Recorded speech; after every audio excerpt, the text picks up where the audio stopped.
वरिष्ठ पदाधिकारीगण, बड़ी संख्या में उपस्थित मातृत्व शक्ति, मेरे युवा साथी, मेरे अभिभावक और मीडिया के बंधुओं, आज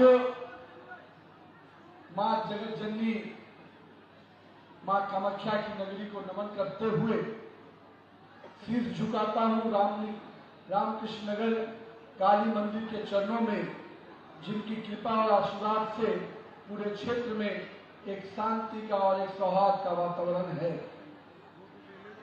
आज का पुण्य धरा जिस भूमि पर मैं आया हूं, देश के शस्त्र और शास्त्र दोनों को मजबूत संदेश यहां से जाता है। आज जो हम आप सबकी उपस्थिति है वो इस बात का स्पष्ट संकेत दे रही है कि आने वाले समय में भारतीय जनता पार्टी की प्रचंड बहुमत वाली सरकार बनने जा रही है। आपका आशीर्वाद फिर से एनडीए और भाजपा सरकार को मिलने जा रहा है। लेकिन मित्रों, जो आशीर्वाद, जो सम्मान, जो विश्वास आपने भारतीय जनता पार्टी में दिया है और दिखलाया है, वो कहीं न कहीं स्पष्ट रूप से भारतीय जनता पार्टी के नेतृत्व को एक संकल्प के रूप में हम लेते हैं। हम मानते हैं कि पिछले 10 वर्षों में जहां हमने असम के राज्य में विकास और विरासत दोनों को आगे बढ़ाने का काम किया है, वहीं इसी असम में लोगों ने वोट बैंक के राजनीति के कारण इस असम प्रदेश को, इस बराक वैली के इलाके को एक अपराध का गढ़ बना के रखा हुआ था। हमें याद है, मैं जब 2010 से 12 के बीच में भी मैं इस बराक वैली के इलाके में आया था। मैं उस समय युवा मोर्चा का काम करता था पार्टी का, और किस प्रकार की अशांति का वातावरण बना हुआ था। सड़कों के लिए लोग परेशान रहते थे और लोग को लगता था कि अगर हम गुवाहाटी से इस बराक वैली के इलाके में आ जाएंगे तो आने में ही सबकी स्थिति कितनी बुरी होती थी, इसका आकलन मुझे भी है। लेकिन आज बराक वैली के इलाके में आने में किसी को कोई कठिनाई नहीं होती, सुगम सड़कें बनी हैं। इसका श्रेय जाता है तो आपको जाता है, क्योंकि आप ही के आशीर्वाद से हम लोगों ने सरकार बनाई और सरकार ने आज सड़कों के जाल बिछाया है। लेकिन मित्रों, कांग्रेस के शासनकाल में हम लोगों ने देखा है कि ना यहाँ की रोटी के प्रति कोई सुरक्षा थी। लोग रोटी के लिए भी दर दर भटक रहे थे, परेशान हो रहे थे, रोजगार के लिए भाग रहे थे। ना यहाँ की बेटी सुरक्षित थी, ना यहाँ की माटी सुरक्षित थी, और तुष्टिकरण की राजनीति सर चढ़कर बोल रही थी। हम लोगों ने वो भी दौर देखा जब यहाँ पर लोगों ने घुसपैठियों के प्रति भावना रखी, उनकी चिंता की, पर असम के लोगों की चिंता नहीं की थी, और इसीलिए असम के लोगों ने उनको वो सजा दी थी। मैं आज यहाँ पर इस जगह पे आकर अपने सैनिकों को भी, जो सीमाओं पर खड़े होकर भारतीय सीमाओं की रक्षा करते हैं, आज हमारी सीमाओं पे जो भी लोग हैं वो इस बात के गवाह हैं कि आज भारत अपनी सुरक्षा के प्रति, अपने विकास के प्रति पूरी तरह से सचेत है। और हमें मानना है कि माननीय प्रधानमंत्री श्री नरेंद्र मोदी जी और माननीय मुख्यमंत्री हेमंत बिश्व शर्मा पूरी तरह से इस बात के लिए चिंतित रहते हैं कि हम असम के लोगों के चेहरे में खुशहाली कैसे लाए, असम के लोगों के घर घर में विकास की रोशनी कैसे पहुंचाएं। मित्रों, हम लोगों ने वो भी समय देखा है जिस समय असम में केवल तुष्टिकरण होता था, पर अब हम विकास की राजनीति करते हैं। पहले असम के लोगों को एक भ्रम में रखने का प्रयास होता था, लेकिन आज की सरकार स्पष्ट नीति के साथ काम कर रही है। एक समय असम के लोग अस्थिरता के दौर से गुजर रहे थे, पर अब उन्हें एक निर्णायक और एक सक्षम नेतृत्व वाली सरकार मिली है। असम की सोच बदली, असम की दिशा बदली, और अब असम की दशा भी बदल रही है। और ये बदलाव असम की जनता के आशीर्वाद के बल पर आया है। और हम आज असम के इस प्रदेश को स्पष्ट रूप से अपने संकल्प को दोहराते हैं कि हम रोटी के हर गरीब के घर में अनाज पहुंचे, ये नरेंद्र मोदी की चिंता है। और प्रधानमंत्री अन्न योजना के माध्यम से आज हर घर में अनाज पहुंचने का चिंता हमारी सरकार कर रही है। हमारी बेटियां सुरक्षित रहें, इसकी भी चिंता हमारी सरकार करती है। और असम की अस्मिता को, इस धरती की विरासत को भी, संस्कृति को भी बचाने का संकल्प हमारी सरकार लेकर चल रही है। असम में जहां हमारी प्राथमिकता है कि हम शांति, सुरक्षा और विकास तीनों ही संकल्प के साथ आगे बढ़े। असम में जहां एक समय गोलियों की आवाज गूंजती थी, आज विकास की गूंज हर गली मोहल्ले से आ रही है। ये बदलाव का प्रतीक हमारी सरकार का है। असम की पहचान, पहले लोग सौदेबाजी के लिए विषय पर चर्चा करते थे, आज असम की पहचान उसके संस्कृति की और विरासत को जो बढ़ाने का काम हो रहा है, जो विकास का काम हो रहा है, इसके कारण हो रहा है। लेकिन ये मित्रों, ये समय ऐसे ही नहीं आया। ये इसलिए आया क्योंकि एक स्पष्ट नीति वाली सरकार है, एक ऐसे नियत वाली सरकार है जो जनता के प्रति कमिटेड है। हमें मालूम है कि हमें जनता के लिए क्या करना है, हम उसके दुख सुख के साथी बनकर काम करते हैं। और सबसे ऊपर हमारा नेतृत्व जो स्पष्ट रूप से नीति और नियत के साथ काम करता है, एक सक्षम नेतृत्व है। और यही कारण है कि आज असम प्रदेश में विकास की कई बड़ी योजनाएं आई और कई योजनाओं को लाने का काम हमारी सरकार लगातार कर रही है मित्रों। लेकिन बराक वैली का यही क्षेत्र एक समय उपेक्षाओं से भरा हुआ था। जो यहाँ भेदभाव किए जाते थे, सत्ता में जो गुवाहाटी में बैठे हुए लोग थे, उनको बराक वैली केवल वोट के लिए दिखता था, विकास के लिए नहीं दिखता था। लेकिन मुझे आज इस बात की खुशी है कि जो ईस्ट वेस्ट कॉरिडोर के माध्यम से जो पूरे विकास की गंगा और विकास की माननीय प्रधानमंत्री जी जो संकल्प के साथ आगे बढ़ रहे हैं, तो गुजरात के सौराष्ट्र से बराक वैली तक आज विकास की किरणें पहुंच रही हैं। ये निश्चित रूप से बड़े बदलाव का संकेत है। आज मैं जो इस बराक वैली बाढ़ की विभीषिका में परेशान रहता था, आज जिस ब्रह्मपुत्रा नदी के माध्यम से लोग यहाँ आक्रांतित होते थे, आज उसी को आपदा को अवसर में बदलने का काम हमारी हेमंत बिश्व शर्मा की सरकार कर रही है मित्रों। और बाढ़ और भूमि कटाव के बचाव के लिए फ्लड फ्री आसाम मिशन, इसके तहत काम करने की संकल्प लिया है। और 18,000 करोड़ रुपया इस कटाव को बचाने के लिए, इस भूमि को बचाने के लिए, इस बाढ़ को से बचाने के लिए सरकार ने खर्च करने का संकल्प लिया है, जो यहाँ के लोगों को नया जीवन देने जा रहा है। लोग, एक समय था कि अपना महल बनाते थे गुवाहाटी में बैठकर। एक समय था जब दिल्ली में बैठी हुई सरकार अपने आसियाने की चिंता करती थी, पर दिल्ली में अब जो सरकार बैठी है माननीय प्रधानमंत्री श्री नरेंद्र मोदी जी के नेतृत्व में, वो गरीब का आसियाना बनाने की चिंता करती है। और यही कारण है कि प्रधानमंत्री आवास योजना के माध्यम से 22 लाख गरीबों का आवास केवल असम में बना है मित्रों। लेकिन मित्रों, हम यही रुकने वाले नहीं हैं।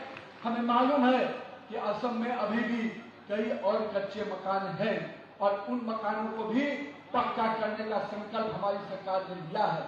और आने वाले समय में 15 लाख और नए पक्के मकान बनाने का संकल्प हमारे घोषणा पत्र में हमने शामिल किया है। मुझे मालूम हुआ प्रधानमंत्री मत्स्य संपदा योजना के तहत इसी श्रीभूमि में सोनबिल झील में 100 करोड़ की लागत से मछली पालकों को एक बड़ा काम शुरू हुआ है, जिससे मछली पालकों को एक बड़ा वित्तीय सहायता मिलने जा रहा है मित्रों। साथ ही साथ अरुणोदय योजना, जिसके तहत 40 लाख लाभार्थियों को 1250 रुपए दिए जाते थे, अब सरकार ने तय किया है कि हमने अपने घोषणा पत्र में, भारतीय जनता पार्टी एनडीए के घोषणा पत्र में, कि हम इस योजना को, कवरेज को 15 लाख और बढ़ाएंगे और साथ ही साथ और अतिरिक्त परिवारों को 3,000 की राशि देंगे, जिससे कि हम यहाँ के माता बहनों और सभी लोगों को एक ताकत दे पाए। मित्रों, पहले चरण में स्वयं सहायता समूह में 10,000 रुपए की राशि माता बहनों को दी गई थी। अब सरकार ने तय किया है कि दूसरे चरण में 25,000 रुपए की आर्थिक राशि दी जाएगी, जिससे हमारे प्रधानमंत्री जी का जो सपना है कि अपनी लखपति दीदी और लखपति बाईदेव तैयार की जाए, आज कहीं न कहीं माता बहनों को स्वावलंबी बनाने का संकल्प आपके हेमंत विश्व शर्मा और नरेंद्र मोदी जी ने लिया है। तो मेरी माता बहनें, हम आपके सम्मान की भी चिंता करेंगे, हम आपके सुरक्षा की भी चिंता करेंगे और आपको स्वावलंबी भी बनाकर आपके पैरों पर खड़ा करेंगे, ताकि आप इस राज्य के विकास में और अपने घर के विकास में पूरा योगदान दे पाए।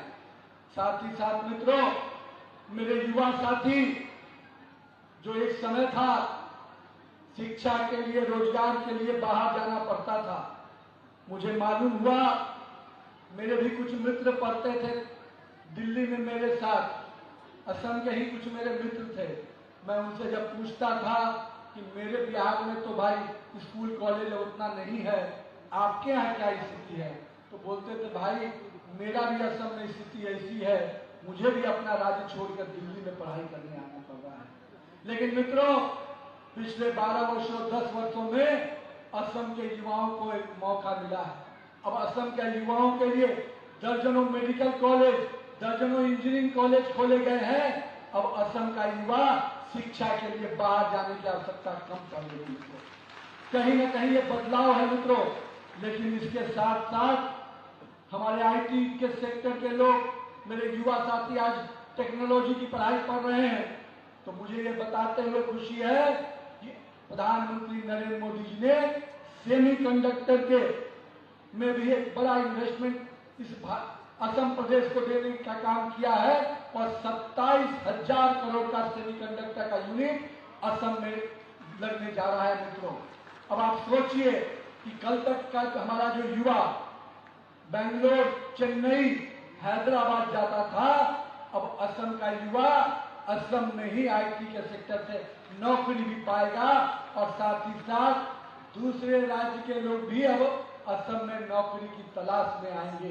ये है असम में नए बदलाव का संकेत। जब प्रधानमंत्री जी कहते हैं कि अब नॉर्थ ईस्ट का विकास का ईशान कोण हमारा असम है, तो कहीं न कहीं असम के इस ईशान कोण में विकास की नई किरणों को निकालने का काम नरेंद्र मोदी की सरकार कर रही है। मित्रों, हमारा संकल्प है कि हम युवाओं को 2 लाख नौकरियां देने जा रहे हैं। हमने संकल्प लिया है कि मुख्यमंत्री आत्मनिर्भर योजना के तहत 10 लाख युवाओं को शामिल करेंगे और नए उद्यम, जो नए उद्योग लगाना चाहते हैं, उनको 5 लाख रुपए तक की सहायता राशि देने का संकल्प हमारे घोषणा पत्र में हमने शामिल किया है। और साथ ही साथ हर एक जिला, हर एक विश्वविद्यालय में पहले से शुरू जो हुआ है, असम के प्रत्येक जिले में एक मेडिकल और इंजीनियरिंग कॉलेज खोलने का भी संकल्प हम लोग ले रहे हैं मित्रों। और अगले आने वाले समय में असम के कई इलाके जो विकास के पैमाने पे आगे बढ़ रहे हैं, उनको 2047 के विकसित भारत के सपने को भी हर जिले में हम साकार करने के लिए आगे बढ़ रहे हैं। मुझे मालूम हुआ इसी श्रीभूमि में 674 करोड़ की लागत से मेडिकल कॉलेज खुलने की बात है मित्रों, काम चल रहा है। मेरे मित्र विजय मोलाकार जी मुझे बोल रहे थे कि मेरे लोगों को इच्छा है कि केंद्रीय विद्यालय यहाँ पे आए। अब केंद्रीय विद्यालय की चिंता है, विजय भाई आप तो खुद सक्षम होने वाले हैं और आपके पीठ पर हमारे सांसद, हमारे प्रदेश अध्यक्ष खड़े हैं, हमारे मुख्यमंत्री आपके साथ हैं, तो चिंता मत कीजिएगा, जो भी यहाँ की लोगों की अपेक्षा है उसको आपके माध्यम से पूरा किया जाएगा। कृषि विश्वविद्यालय की स्थापित करने की घोषणा की गई है और मेरा ये मानना है मित्रों, ये विकास केवल प्रगति का विकास नहीं, एक एक व्यक्ति के विकास की चिंता हम करते हैं। आज असम उस मोड़ पे खड़ा है जहां ठहराव नहीं, तेज प्रगति से विकास के नए रास्ते बन रहे हैं। अब डर, असुरक्षा और ठहराव नहीं, अब असम को ताकतवर बनाना है। शांति, निवेश और अवसर के नए केंद्र के रूप में असम को विकसित करना है।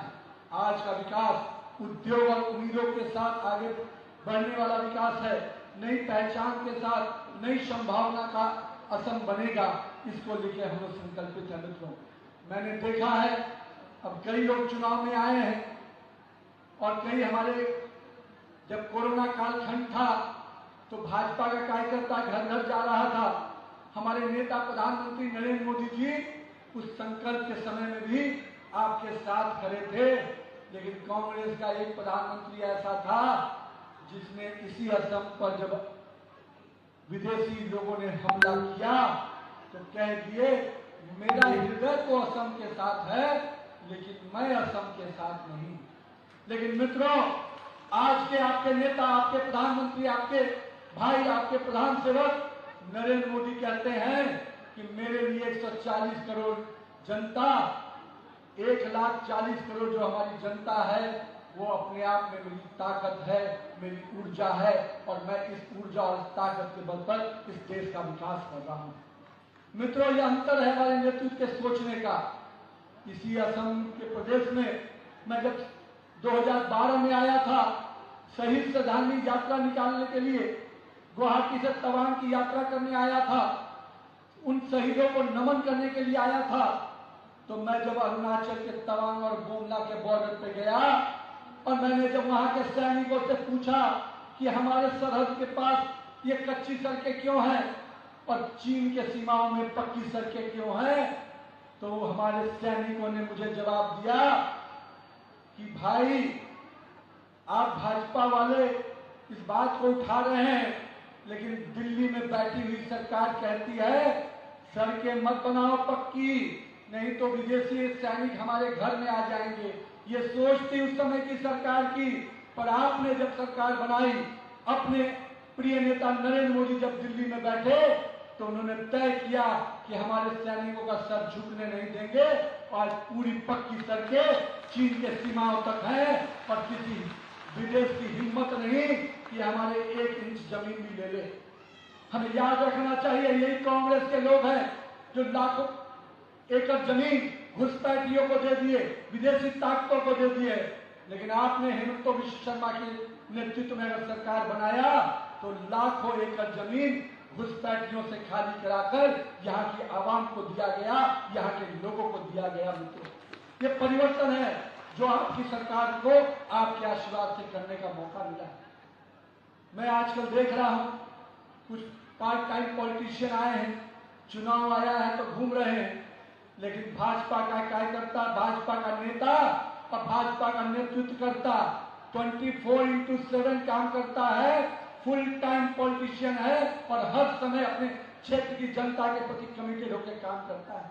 यह अंतर है नरेंद्र मोदी के नेतृत्व वाली एनडीए सरकार का और पहले की सरकारों का। मित्रों, मैं आज यहाँ पर आपसे आग्रह करने आया हूँ, आप केवल आने वाले समय में एक नई, एक अच्छी सरकार नहीं चुनने जा रहे हैं, आप फिर से भाजपा की सरकार नहीं बनाने जा रहे हैं, केवल आप वैसी सरकार बनाने जा रहे हैं जो आने वाले समय में 2047 में कैसे विकसित असम बने उस दिशा में आगे बढ़ने वाली सरकार बनाने जा रहे हैं। आपका एक एक वोट कीमती है और बड़ी संख्या में आज जो हमारी माता बहनें यहाँ उपस्थित हुई हैं, मेरे युवा साथी आए हैं, मैं आपसे आग्रह करता हूं कि 9 अप्रैल को एक एक घर से निकलकर एक एक मतदान का प्रयोग कीजिएगा, क्योंकि आपका एक एक मत नरेंद्र मोदी को ताकत देने वाला है, हेमंत विश्व शर्मा को ताकत देने वाला है, अपना मित्र विजय मलाकार को ताकत देने वाला है। मित्र, तो आइए अपने असम को एक मजबूत असम, एक सशक्त असम, एक विरासत के साथ विकास युक्त असम बनाने का हम संकल्प लें। साथ ही साथ मित्रों, बराक वैली के इलाके में आया हूं, मुझे मालूम हुआ था पहले कितनी घटनाएं घटती थी माता बहनों के साथ। पहले किडनैपिंग से लेकर तरह तरह के अपराध के केंद्र बना हुआ था, पर आज आपकी सरकार है, किसी अपराधी में इतना हिम्मत नहीं कि असम की जनता को परेशान कर सके, क्योंकि उसका मुख्यमंत्री हेमंत विश्व शर्मा बैठा है जो एक एक व्यक्ति के साथ मामा के रूप में जुड़ा है, भाई के रूप में जुड़ा है, और यही जुड़ाव भाजपा का परिवार का बोध दिखाता है।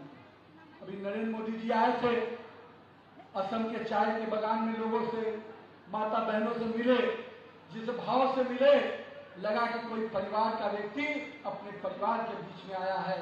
और ये जो बहुरूपिया आते हैं उनको पता नहीं चलता कि ये असम का गमछा कैसे सम्मान का प्रतीक होता है। उनके लिए तो केवल एक कपड़ा। यही अंतर है भाजपा के नेतृत्व में और उन बहुरूपियों के नेतृत्व में।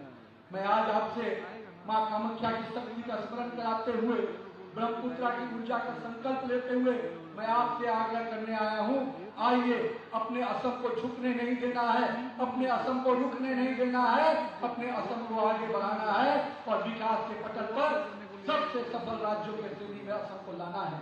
मैं आप सबको प्रणाम करते हुए, नमन करते हुए, जय श्री राम, भारत माता की जय।